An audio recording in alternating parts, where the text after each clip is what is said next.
महासाहेब, शिवाजीराजे महालात प्रवेश करीत म्हणाले, आम्ही पहाटे रोहिडेश्वराच्या दर्शनाला जाणार आहोत. संध्याकाळ होत आली आहे. जिजाबाई म्हणाल्या, राजे, संध्याकाळ होत आली, सकाळी तरी सांगायचं नाही. न्याहारी करायची केव्हा? 2 प्रहरीच ठरलं आमचं. दादूजी येत आहेत? नाही. मग? बाजी, येसाजी, चिमणाजी, बाळाजी हे सारे आहेत. पंतांना सांगितलं? हो, जा म्हणाले. ठीक आहे. येणार केव्हा? परवा येऊ. मुक्काम? नाचणीला करणार. बाजीचं घर आहे तिथं. त्यांच्या घरी राहणार? मग त्यात काय बिघडलं?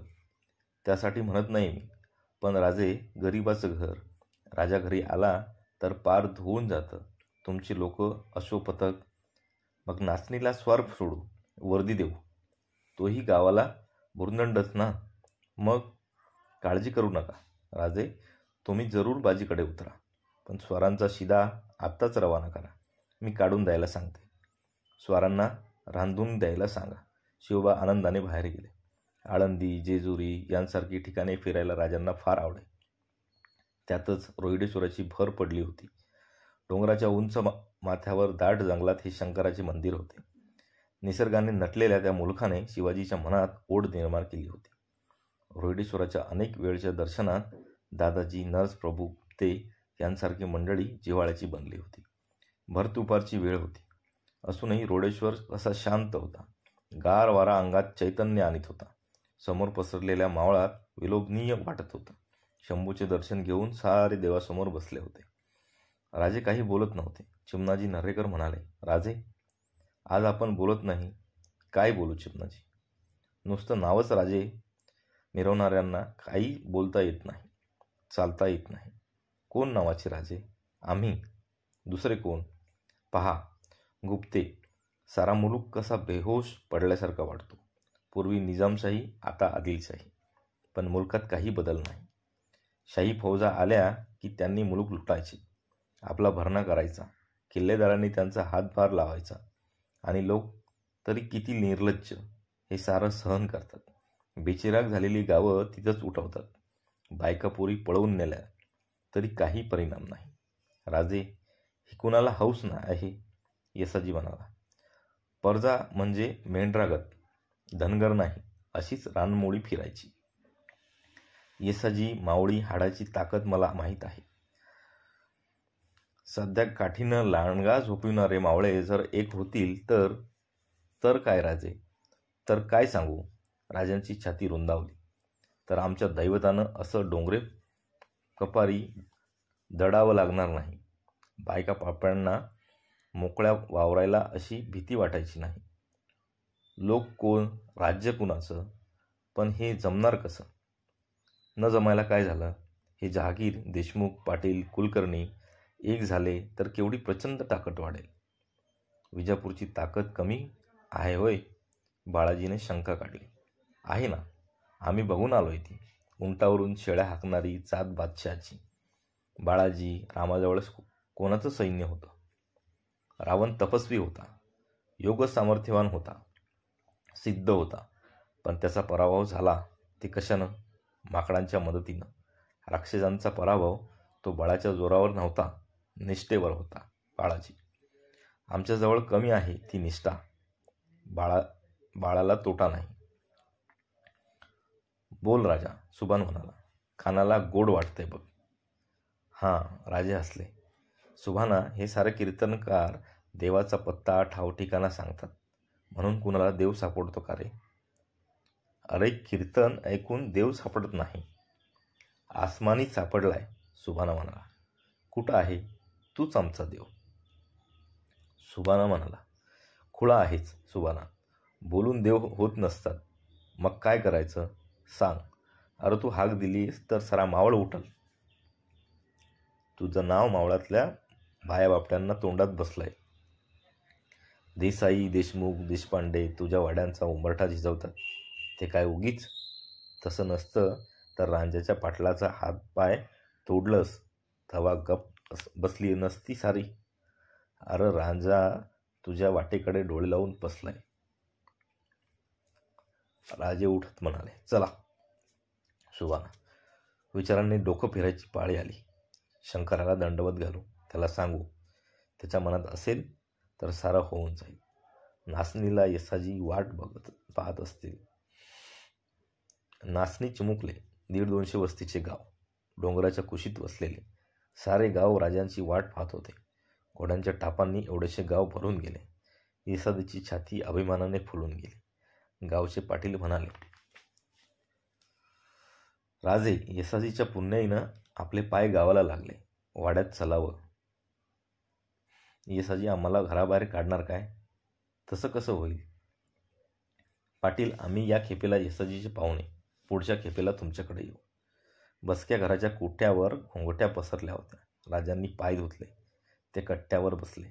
यसाजीची आई बायको बाहेर आली. राजे उठले. त्यांनी हात जोडले.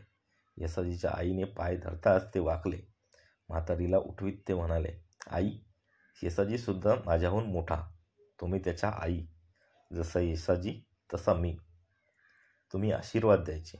राजे परत बसले. सारा गाव गोळा झाला. पीकपाणी, अडीक अडचणी, साऱ्या गोष्टी सांगितल्या जात होत्या. यसाजीचे सख्य पाहून लोकांची भीड शिपली होती. त्याच सलोख्याने राजांना ते फेडत होते. त्याचवेळी हवालदार येऊन मुजरा करून उभा राहिला. राजांनी विचारले, सारी सोय लागली ना? जी. वैरण काडी, दानागोटा, कशाची तस्ती गावाला देऊ नका. तक्रार आली तर मुलाहिजा राखला जाणार नाही. राजे, गाव तुमचं. शिदापाणी आणलासा. गावाला तुमचा बोजा वाटला असता होय.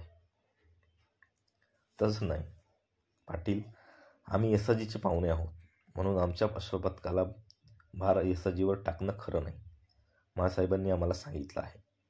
राजांना वाटेतल्या तुळशीचं पान देखील तोडताना दक्षता घ्यावी, नाहीतर राजानं पान तोडलं, मागच्या दळाच्या हातात तुळसही उरत नाही. बरं आठवलं. बघा, अरे कोण आहे? मनूला बोलवा बघू. राजे पाहत होते. एक 12-13 वर्षाची रेखीव कोकणी सौंदर्यवान नटलेली मुलगी राजांच्या पाया पडली. कोण ही? हिचं नाव मनोहारी महाराज. मनोहारी नाव वेगळंच वाटतं. मनोहर मनसंतोष गडाचंच नाव ठेवलंय तिचं. ती काल आली का? गडकरी मुसलमान. त्याची नजर पडली पोरीवर. पोरगी अनाथ. गडकऱ्यांना जनानखान्यात पाठवण्याचा हुकूम केला. रातोरात गावानं तिला इकडे पाठवली. म्या म्हटलं, राजा येणारच, त्यांच्यावर ही जिम्मेदारी सोपवावी. राजे हसले. ते म्हणाले, पाटील, याचा निर्णय आम्ही लावू शकत नाही. तुम्ही महासाहेबांच्याकडे हिला घेऊन या. महासाहेब सारं पाहतील. हिंदूंची पोरं अनाथ झाली म्हणून ती जनानखान्यात जावी असं आता व्हायचं नाही. तसं करतो पाटील. रात्री जेवण झाल्यावर सारे बाहेरच्या कट्ट्यावर बसले. रात्र अंधारी होती. गावच्या उजव्या हाताला अश्वपथकांनी शेकोट्यांना पेटवल्या होत्या. हवेतला गारवा जाणवत होता. रात्री बराच वेळ शिवाजीराजे अंथरुणावर जागे होते.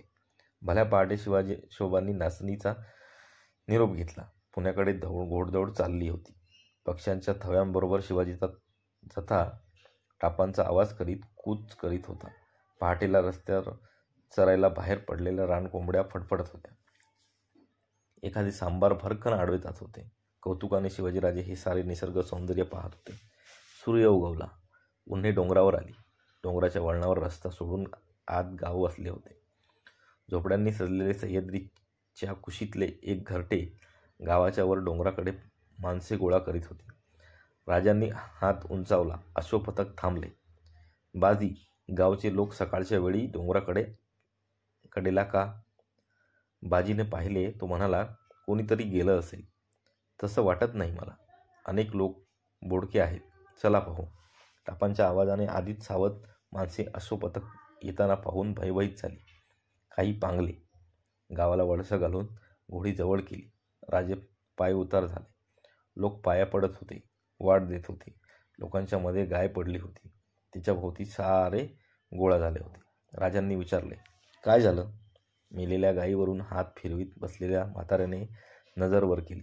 अश्रू पुशीत तो म्हणाला, राजा, माझी गाय वाघानं मारली र. काल रात्री घराला आली नाही. आज हुडकून आणली आणि वाघ तो हाय रानातच. राजा त्याला बाहेर कोण काढणार? जलम फुकट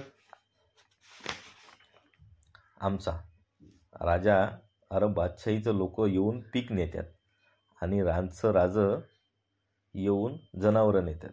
माणसानं जगावं कसं? महिन्यात 3रं जनावर हे. वाघ कुठं आहे? हाय की घळीत. संध्यासनी दिसतो या. सोकावलाय तो. रान सोडून हरलं कशाला? बाजी येसाजी दोघे पुढे झाले. हाक काढून शिकार करूया.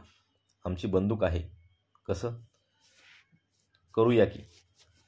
गोहत्या करणाऱ्या वाघाला सोडणं हा क्षत्रिय धर्म नव्हे, बाळाजी नरेकर म्हणाले. शिवाजी राजा शिकार करणार म्हटल्याबरोबर त्या चिमणा गावात एकच उत्साह संचारला. त्याखेरीज अश्वपथकाचे लोक होतेच. घोडी बांधून सारे एकत्र झाले. वाघाच्या ठिकाणाची माहिती काढली गेली. त्याच्या वळणाचा अंदाज घेतला. रानचे माहितीगार हुडकून हुकणाऱ्या बरोबर दिले. वाघाची जागा होती तेथपासून खालीपर्यंत एक मोठी उतरंडीची घळ होती. तिच्या खाली रान पातळ होते. मोठा माळ लागला होता. त्या रानाच्या जागेवरच शिकारी बसले होते. राजांनी साऱ्यांना सांगितले, बार झाला की हारकऱ्यांनी झाडांचा आश्रय घ्यावा. तुतारी होईपर्यंत कोणी उतरू नका. हाकेकरी जंगलात गेले. राजांनी आपला भाला, तलवार, कट्यार सर्व हत्यारे पाहून घेतली आणि शिकाऱ्याच्या जागेकडे जाण्यासाठी वळले. बरोबर बाजी, येसाजी, बाळाजी, चिमणाजी वगैरे साथीदार होते. शिकाऱ्याची जागा आली. रानाचा अंदाज घेऊन एका मोठ्या जाळीचा आडोसा निवडण्यात आला. बंदूक ठासली जात होती. बंदूक तयार झाली. सारे हाक्यांची वाट पाहत होते. जंगलावर निःशब्दता, शांतता होती. कुठेच कसला आवाज येत नव्हता. ऊन चढत होते आणि एकदम डोंगरावर हाका सुरू झाल्या. भांड्याचे आवाज आरडाओरडा करीत हाक डोंगरावरून उतरत होता. सावधगिरीने पुढे सरकत होता. पक्ष्यांचे थवे आकाशात भिरभिरले. मागटा अंदाज चित्कार झाला. हाका सुरू होता. थोडा वेळ झाला. तोच भेकरांचे टोळके वायुवेगाने खाली उतरले. राजांना डावीकडे घालून दिसेनासे झाले. राजांच्या चेहऱ्यावर स्मित झळकले. बाजीची मूठ पल्लेदार भाल्यावर आवळली गेली होती. आपले भाले सरसावून सारे रानाकडे पाहत होते. रानाच्या वर खसफस वाढली. बाजीने बोट दाखविले. जाळीतून राजांनी पाहिले. श्वास रोखले गेले आणि समोरच्या रानातून डुकरांचा कळप बाहेर पडला. अंगावर ताठ केस फुललेले, परतलेले, सुळ्यांनी भेसूर दिसणारी ती जनावरे हुंडकत जवळून गेली. शिकार पचवून निर्धास्तपणे झोपी गेलेला वाघ अचानक उठलेल्या कोल्हाने जागा झाला. दगड कोसळत होते. आवाज वाढत होता. संतापाने गुरगुर त्याने शेपटी फुलवली आणि चपळतेने तो गुहेबाहेर पडला. धीमी पावले टाकीत आवाजाच्या बाजूला पाहत तो घळण उतरत होता. हाकेकरांचा आवाज एकदम थांबला. दुसऱ्या क्षणी पूर्वीपेक्षा ओरडा उठला. भांड्यांच्या आवाजाने रान दणाणून गेले. माकडे डोंगराच्या माथ्यावरून झाडांचे शेंडे गाठीत चित्कार करीत जंगल उतरीत होते.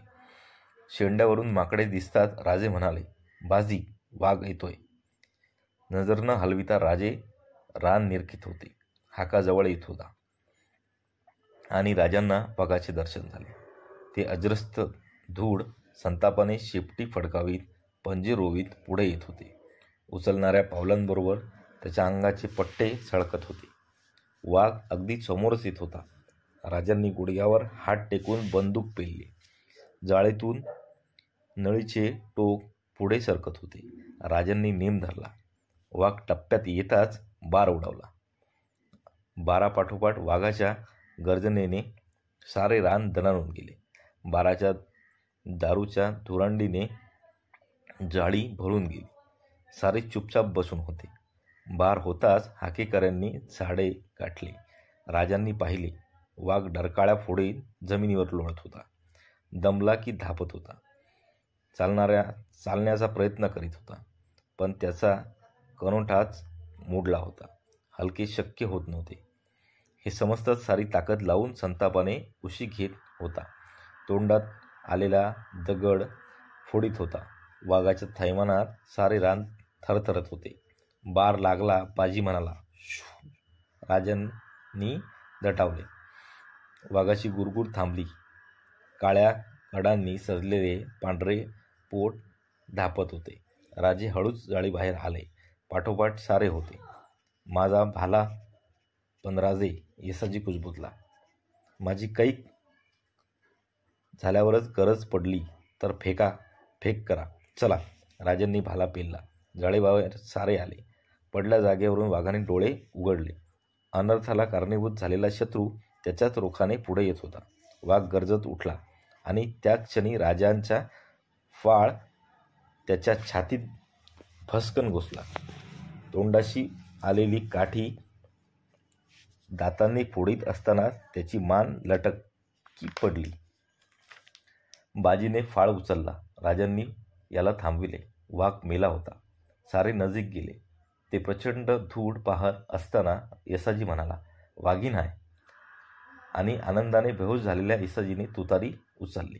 क्षणात तुतारीचा आवाज साऱ्या रानाला शिकारीची वार्ता देऊन मोकळा झाला. आनंदाने बेभान झालेले गावकरी आरोळ्या ठोकीत धावत होते. कित्येकांनी भान विसरून शिवाजीराजांना मिठी मारली. त्यांना उचलले. हाकेकरी गोळा होत होते. एका हाकेकऱ्याने वाघाचे दोन छावे आणले. राजांच्या समोर सोडले. राजांनी एका छाव्याला घेण्यासाठी हात पुढे केला. एका एवढ्याशा छाव्याने पंजा उगारला.